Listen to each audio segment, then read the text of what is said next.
आज supreme court ने वक्फ amendment 2025 के कुछ अहम प्रावधानों पर रोक लगा दी है। आइए जानते हैं एक एक करके किस प्रावधान पर रोक लगी और उसकी पहले क्या स्थिति थी।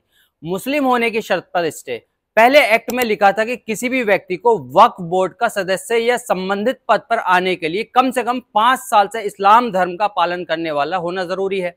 सुप्रीम कोर्ट का कहना है जब तक राज्य सरकारें कोई स्पष्ट नियम और मैकेनिज्म नहीं बनाती कि ये कैसे तय होगा कि कोई व्यक्ति वास्तव में 5 साल से मुस्लिम है, तब तक ये शर्त लागू नहीं होगी, वरना ये मनमानी का कारण बन सकता है। जमीन डी रिकॉग्नाइजेशन करने के प्रावधान पर स्टे। पहले एक्ट में सरकार या कलेक्टर को यह अधिकार दिया गया था कि अगर जमीन पर अतिक्रमण का विवाद चल रहा है तो वो जमीन को वक्फ लैंड मानने से इनकार कर सकते थे।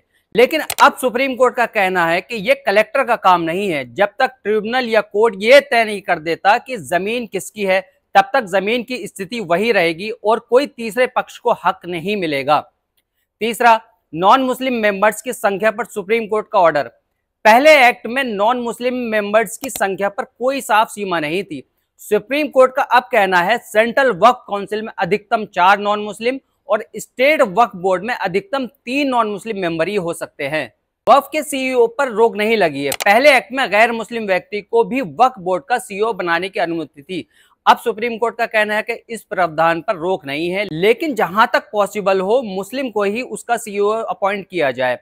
रजिस्ट्रेशन की शर्त पर कोई बदलाव नहीं है। सुप्रीम कोर्ट का कहना है कि रजिस्ट्रेशन की शर्त पहले भी 1995 से 2013 तक लागू थी, इसलिए हमें इसमें दखल देने की कोई जरूरत नहीं है।